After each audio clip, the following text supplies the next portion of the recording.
Moving on now to our focus segment. Now, as the world continues to try to deal with refugees from Iraq and Syria, Sweden has established itself as the most generous nation in Europe. It is unique, basically, in that it guarantees asylum to those who reach its borders. Now, though, some say the open door policy needs to end because the problems of housing and unemployment are just too great. Our correspondent Malcolm Brabant has been to one town south of Stockholm, which has become a magnet for Middle Eastern Christians.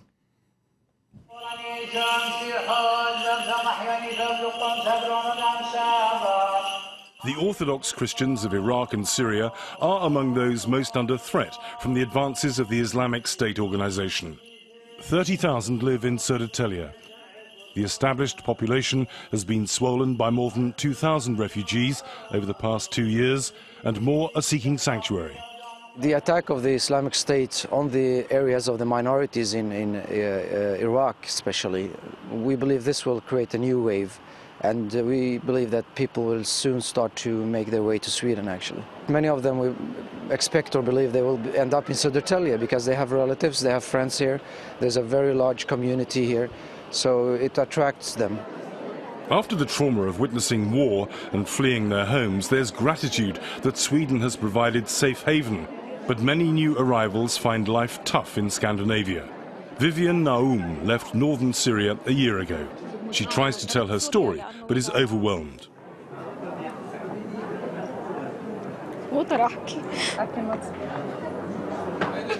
These are two of Vivian's daughters, and she wanted them to live in peace. In Syria, the family was reasonably prosperous. Her husband, Riyad, was a teacher. Since arriving in Sweden, he's been unemployed. Job prospects for asylum seekers are bleak. The family is surviving on benefits in a cramped one-bedroom apartment. For the refugees, accommodation is very hard to find. Someone was supposed to show us an apartment with 2 bedrooms that might have suited us. The rent was over $1,300 a month. But the person who told us about the flat wanted to have $600 just because he was helping us. So people are exploiting each other in every possible way. This is the biggest influx of refugees that Sweden has accepted since the Balkan Wars of the 1990s. The Migration Board says that by the end of this year, there'll have been 85,000 people who'll have come from Syria and Iraq. Next year, the estimate is 105,000. The cost to the Swedish taxpayer, $4 billion. That's 1% of national output. The Social Democrat mayor is a disciple of Sweden's humanitarian policy. But because Södertälje is such a magnet, it's struggling financially. The government allows $13,000 per refugee. It's not enough to pay for new schools, nurseries and language lessons. She also believes other towns aren't doing enough to share the burden. I think we can be the best country in the world receiving refugees, but it has to be a national responsibility. It's not a few municipalities who should take the responsibility for giving the refugees the best start. The resources of the good ship Sweden are being stretched to the limit, according to right-wing anti-immigrant politicians whose popularity is on the rise. The money isn't enough, and then there's housing and jobs and dental and medical care and so on. So we simply can't support them in the long run. So I think it's a strain on both these people coming in and the people already living here. Extraordinarily, the Sweden Democrats' wish to restrict the number of refugees is shared by the exiles' leader. He would prefer that Western assistance enabled Iraqis and Syrians to remain in the Middle East. If you would have open border policy, so many people would come that Sweden would never be able to cope with it. So we have to somewhere put a figure, a line, and say, and this is what we can cope with. And it's not good for the newly arrived either to come here and just be stuck within 4 walls and not have a job and never meet a Swedish person. So it's not good for anyone.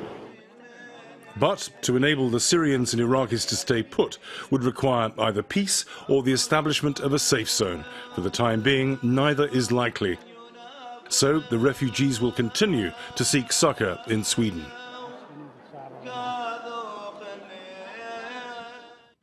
Malcolm Brabant reporting there from Sweden. Now, for more on this, I'm joined on set by Thomas Liebig. He's a migration specialist at the OECD. Hello, thanks very much for coming in. Now, Sweden is seeing record numbers of refugees arriving there. And as we saw in our report, it's all very well letting refugees in, but you then have to be able to cope with them, so to speak, and we saw that it can be a big strain on local councils. To what extent is Sweden an example, though, for other countries? Sweden has a long-standing humanitarian tradition, and they also invest a lot in the integration of immigrants. The newly arrived refugees get basically an introduction program of 2 to 3 years, strongly focused on the labor market, with a lot of support, notably in learning the Swedish language. And in that sense, I think the integration policies, many countries look upon them as something that they might want to follow. But it's not entirely selfless, is it? I mean, it seems that they invest and they welcome people in, but also for their own benefit, I imagine, because they see refugees as not as a problem, but as a resource, as an asset. Yes, Sweden has a very positive and, as I said, long-standing humanitarian attitude. We've heard it in the report. Sweden also in the early 90s has been a very strong recipient, and in fact the humanitarian tradition dates much longer back in Sweden. And of course, migrants have to be viewed much more as a resource, and migrants have to be seen also as an investment into migrant integration. Notably, and Sweden has a big challenge in terms of its immigrant intake. Some are very highly educated and some lack basic qualifications, so there's a significant investment also to be made in order to take the best benefit out of them, to the benefit of Sweden, but also of the migrants themselves. You mentioned how some of them are highly qualified. Is that quite a recent problem, so to speak, for some of the countries taking people in from Syria, for example? One particularity with the Syrian refugees, and one that Sweden is facing in particular right now, is a large heterogeneity in terms of the qualifications. Some are very high educated, have been among the leaders in their origin countries, running big businesses, university professors and so on. Others are very poorly educated as the war is going on, particularly children who have perhaps not seen a school in many years, or some even never in their lifetime. And that is a growing problem, this heterogeneity in terms of the intake, and that also calls for much more adapted immigrant policies, integration policies, and Sweden is trying to achieve that. Now, an OECD report out this week shows that Germany has accepted a surge in immigrants over the last few years, while in the UK that number's gone down, and we're seeing Prime Minister David Cameron trying to cap the number of migrants. What's your reaction to that? I mean, do you think that's potentially dangerous, or perhaps that's too strong a word, worrisome? I mean, Germany has benefited from this huge intake of predominantly inter-European migration. So when we talk about Germany becoming the second most important reception country in the OECD, that's largely driven by intra-European migration from Central and Eastern Europe in particular. And humanitarian migration actually plays a relatively minor role. In spite of the large asylum seeker inflows, these are not yet reflected in the figures, partly because not everybody gets a secure status, so that he or she is counted as an immigrant, and partly also because these processes sometimes take time, so they're not yet counted as immigrants. Okay, so there's a difference between refugees, immigrants, and depending on their socioeconomic status. And what about general trends? I mean, do people still settle more in developed countries than in developing countries?